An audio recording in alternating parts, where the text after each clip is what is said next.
नमस्कार मित्रांनो, क्रिश अपडेट या यूट्यूब चॅनलवर तुमचं स्वागत.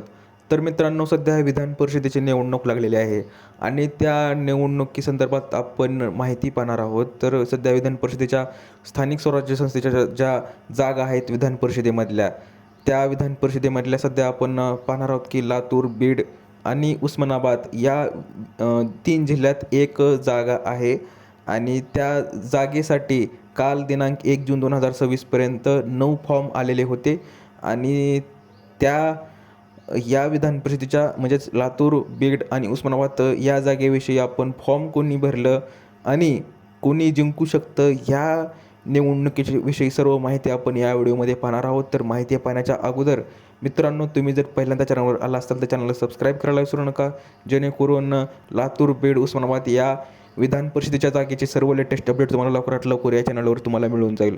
तर मित्रांनो, लक्षात घ्या, सध्या धाराशिवमध्ये फॉर्म म्हणजेच ह्या जागेसाठी 9 फॉर्म आलेले आहेत काल दुपारी 4 वाजेपर्यंत आणि पुरेशी संख्याबळ असलेल्या माहितीतून भाजप मैदानात आलेला आहे. भरपूर जागा भाजपसाठी आहेत. म्हणजेच मतदान जास्त जर पाहिलं गेलं तर महानगरपालिका, नगरपंचायत, पंचायत समिती यांच्यासाठी हे मतदान असतं आणि त्या जागा पाहिलं तर भाजपचं वर्चस्व आहेच आणि काँग्रेसकडून महेश देशमुख हे यांनी उमेदवारी मागितलेली होती आणि त्यांना उमेदवारी मिळालेली आहे आणि त्यांनी काल फॉर्म भरलेला आहे आणि भाजपकडून बसवराज पाटील हे मुरुमकर हे माझे आमदार त्यांनीसुद्धा फॉर्म भाजपकडून भरलेला आहे. तर ही अशी चुरशीची लढत लागलेली आहे लातूर, बीड आणि उस्मानाबाद जागेसाठी.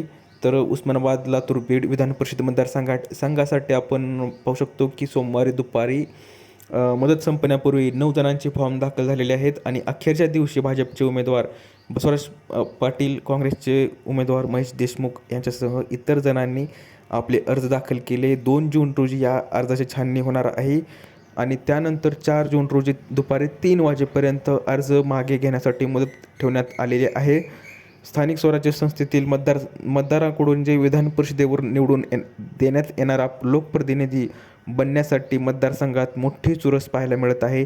कागदोपत्री पुरेशी संख्याबळ असलेल्या महायुतीतून ही जागा भाजप लढवीत आहे, परंतु भाजपमधून उमेदवारीसाठी प्रचंड रस्सीखेच होती.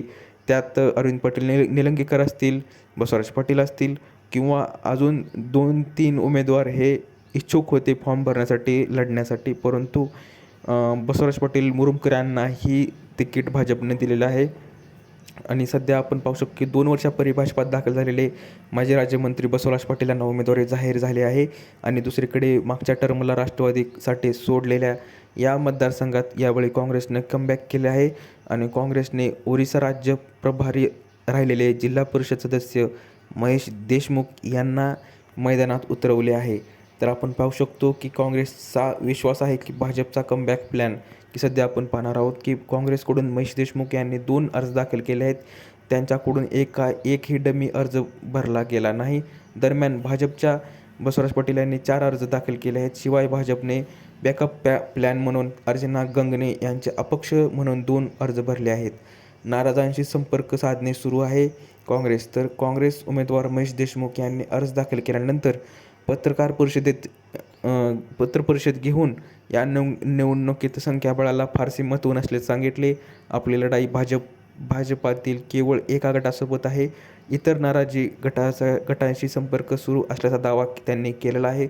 तसेच इंधन दरवाढ, पेपरफुटी व इतरही कारणांमुळे नाराज असलेले जनतेचे प्रतिनिधी आपल्या पाठीशी राहतील असाही दावा काँग्रेसने सध्या केलेला आहे. सध्या आपण पाहू शकतो की ही अपडेट होती लातूर, बीड आणि उस्मानाबाद या स्थानिक स्वराज्य संस्थेच्या एक जागा सुटलेली आहे. त्या जागेविषयी आपण माहिती पाहिलेली आहे. मित्रांनो, अजून जर ह्या जागेविषयी अपडेट जर कुठली आले तर तुम्हाला मी लवकरात लवकर कळवेनच. दिलेली माहिती समजली असेल व्हिडिओला लाईक करा, जास्तीत जास्त शेअर करा आणि चॅनलला सबस्क्राईब करायला विसरू नका. तर भेटूया पुढच्या व्हिडिओमध्ये. तोपर्यंत धन्यवाद.